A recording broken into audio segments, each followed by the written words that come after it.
Hi, I'm Lou Ann Hunt, and welcome to another edition of Lynchburg 360. If you're from Lynchburg, you already know that it's a great place to live, work, and play. But how do we get the word out to everybody else that they should come pay us a visit? The city's tourism folks are working on it, and they're not just hoping to attract visitors from around the country, but from around the world as well. The representatives that are here today from all over the world, there's about 20 or 21 that are representing media and receptive tour operators, were here in Washington, D.C. attending a marketplace, the International Powwow, and this is a group of folks that are visiting the United States to learn more about the many great things there are to do and see here. Our tour, as I understand, for Lynchburg, Charlottesville, and Luray, which is the 3 stops that they'll be making here over the next 3 days, was one of the first tours that sold out, so that's pretty exciting.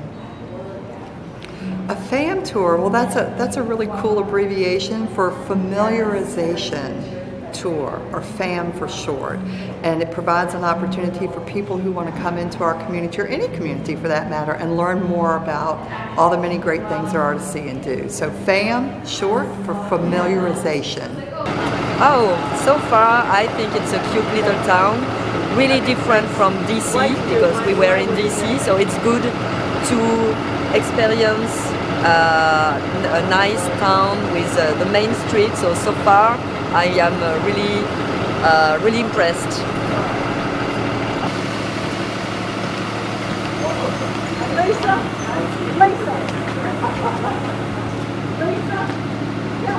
Just want to welcome you all to the Lynchburg Museum. We're delighted to have you in town.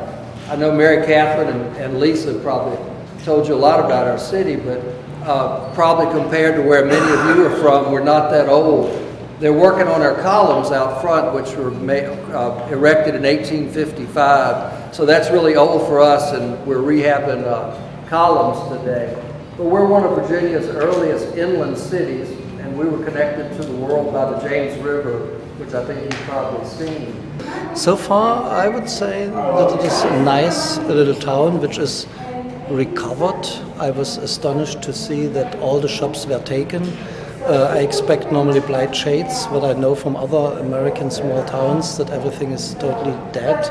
Here it's totally different, and I appreciate that. It's a really great job what the city has done in revitalization of the downtown area, and it's good. I compare it to Europe, where all these smaller towns are very lively. You can have entertainment there, and so it looks like here it is the same, comparable. We've got visitors here today from Denmark and Italy and Poland and just all over the place. And if you go down these steps, there's a memorial to each war that we participated in and the people who have died in those wars all the way through Vietnam. Now this statue here was for the Confederate soldiers, and you will find that most Confederate statues face to the south. So he is facing to the south. Now my grandmother was in the UDC, which was the United Daughters of the Confederacy, and these women saved their pennies, quarters, dimes to get enough money to build this, and they dedicated it at the turn of the century.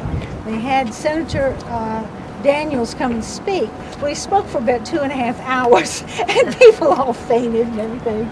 But in here is a cornerstone, which supposedly had the names of all the local generals from here, the people who fought in the war, the members of the UDC, the 2 clubs, and some of the hair from Traveler, that was Robert E. Lee's horse.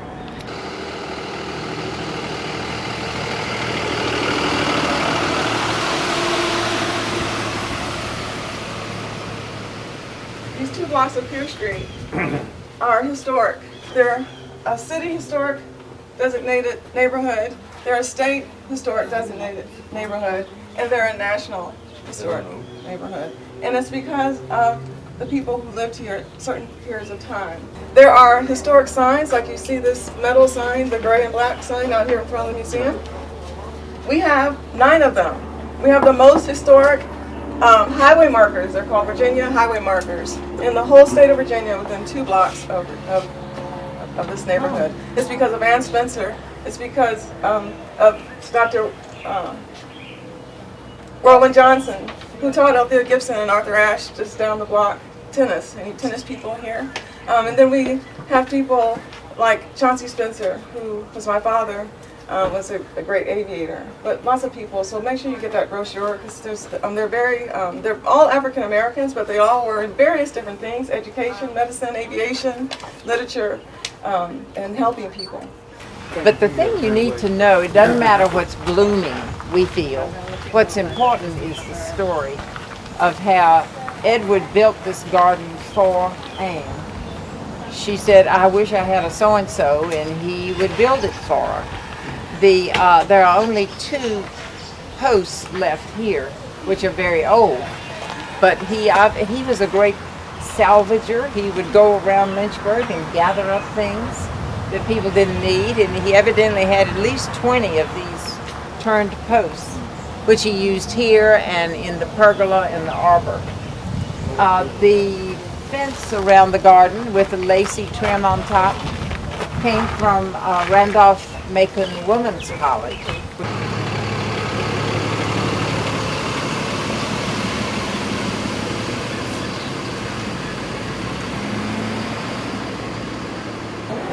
Well, first of all, it's a part of the country I haven't been to, and I'm very interested in historic places, and this one certainly has the 7 historic districts, so it's of great interest. I'm from Florida, so we're like this. So this is beautiful. Everything's set in the hills, and we stayed at a lovely hotel last night, and it's just been a lovely experience. What you're standing in right now is the nation's 3rd oldest continuous running market. This is the market's 3rd home. It actually originally started down on the riverfront, and it started right in the open air, right on the street. At that point, Lynchburg didn't even exist. It was just kind of a place people gathered, the wares coming off the river, people started selling those. In a year, in 1784, they realized it was getting bigger, so they built a little shed in the middle of the street. And then by 1786, it became such a place where people gathered.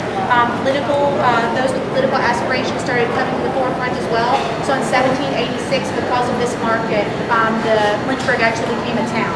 And then thereafter, it would go on to become a city. But the roots of our town truly did start with the market here. My position with tourism is sales manager. It's my number 1 goal to generate revenue for the city by bringing in groups into town. So my role today and tomorrow is going to be with the group. I worked on scheduling some of the arrangements for the stops and just make sure that everybody's having a good time and they get the information they need to take back and write wonderful things about Lynchburg and schedule tours here. So it's all about hospitality.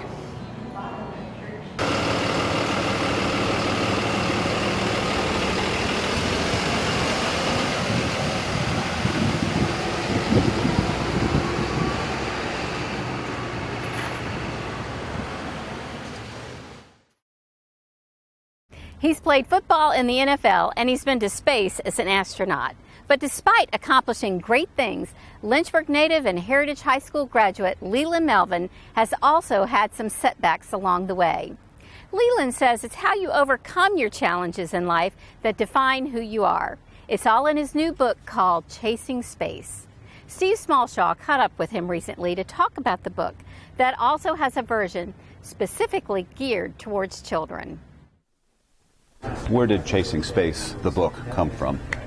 Well, first of all, the book came from my heart when thinking about all the things that I overcame to finally get to space, and not even imagining myself as an astronaut coming from Lynchburg, Virginia, more or less even an NFL football player. Right. But the fact that the people from the city of Lynchburg, the teachers, my parents, friends, family believed in me.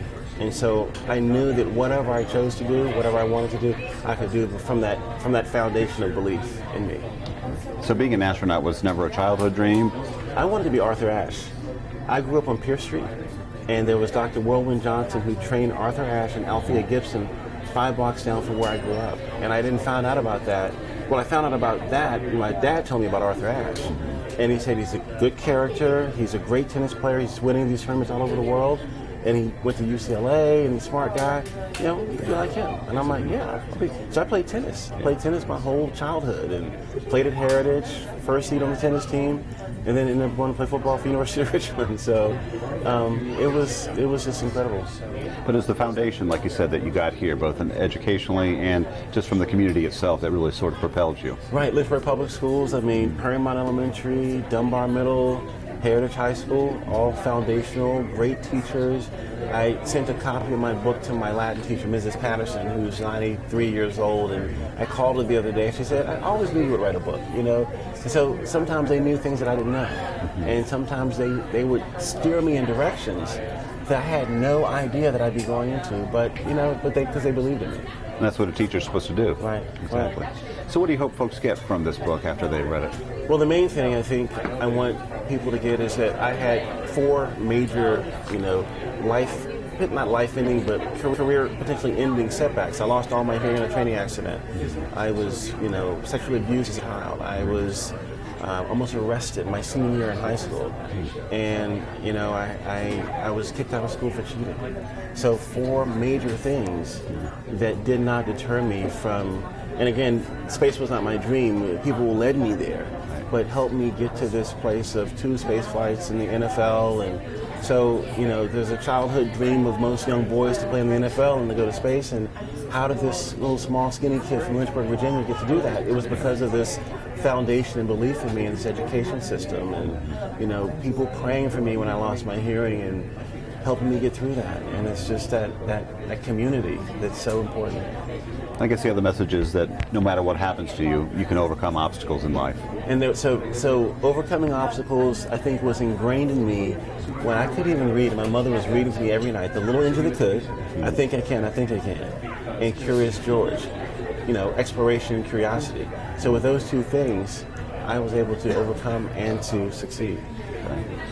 It is amazing the number of folks who came from the Pierce Street area who have impacted not just Lynchburg history. Chauncey Spencer. Chauncey helped us get to space. Yes. I mean, with the Tuskegee Airmen, and so the African-American astronauts that flew in space are on the backs of Chauncey Spencer, and Ann Spencer and her creativity and the Harlem Renaissance. I mean, Sean Spencer, her granddaughter actually developed this jacket. This was a picture I took in space that we turned into a piece of art. And so when you think about people in this community being able to develop and grow and build things, build whatever you desire out of your head, you can create it and build it. And that's a testament to this community. What is it about Pierce Street that produces folks like that? You know, we were trying to figure, I mean, Darryl Lawrence said that that's Inspiration Street, you know. Mr. C, Ann Spencer, Chauncey Spencer, you know, Arthur Ashe, Whirlwind Johnson, who was coached Althea Gibson and Arthur Ashe. It's just an incredible legacy right there that was grown through you know, Lynchburg.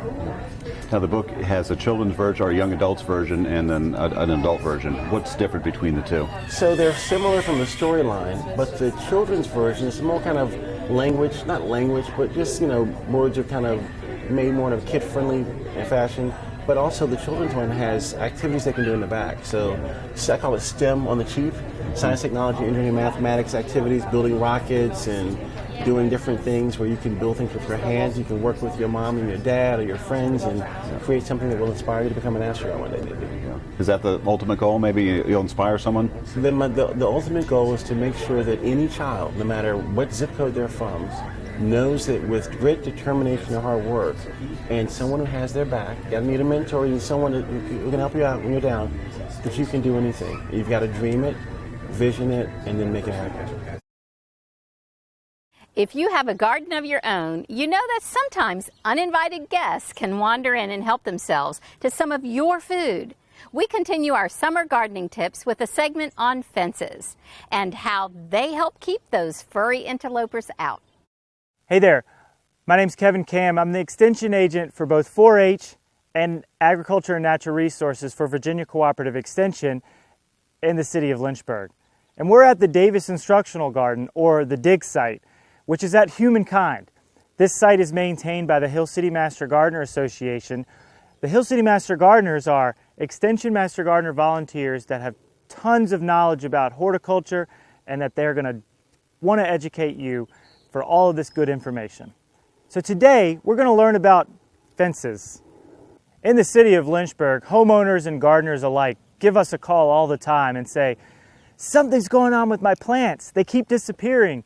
They keep getting eaten. What do I do? Well, in the city of Lynchburg, if you're a gardener, you're used to having deer and groundhogs and voles and rabbits and all of these other animals. They want to eat too, and they want to eat your garden. So what do? Well, there's a few things that we can do, especially if we're gardening, to help prevent these type of pests. Number one, the most obvious one, is putting a fence up.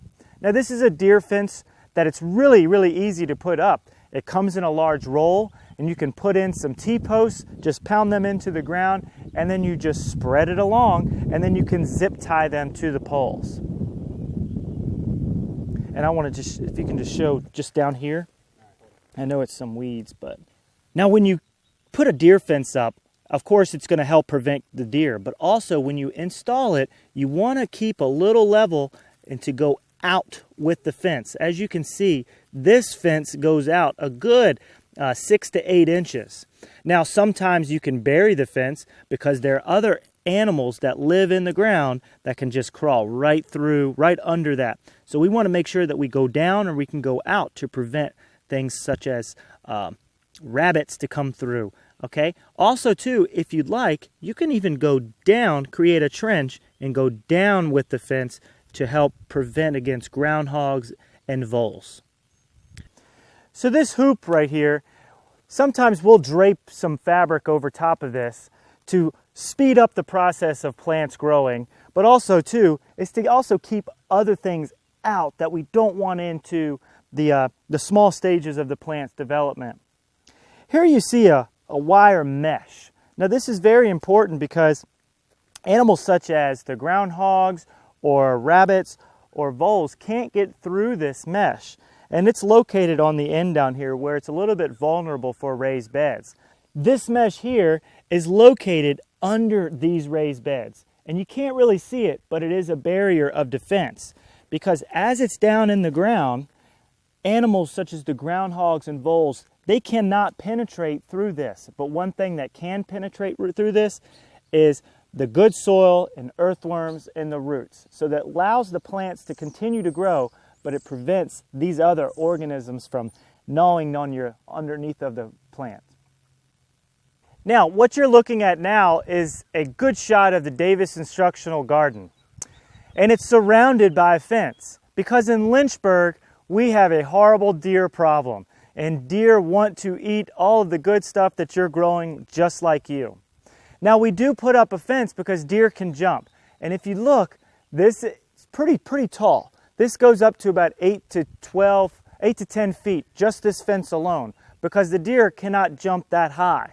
They can get around 6 to 7 feet, but when it gets up to here, they're going to be prevented from going inside of here. But one thing that won't be prevented from crossing this fence are our pollinators that are going to love on our garden and start to pollinate all of our vegetable plants so we can have some nice, healthy, and good-looking fruit. So when you have a garden, whether it be a raised bed or in ground, it's important to know that wildlife want that garden as much as you do. So when you put a lot of work into a garden, we want you to reap the benefits of that garden. So it may be something that you need to consider, and that is to put a fence around your garden just to keep it safe. If you have any questions about fencing for gardens or raised beds, give us a call at the Extension office, 434-455-3740. Happy gardening. That's it for this edition of Lynchburg 360. Hope you're having a great summer, and don't forget to take some time and enjoy the view.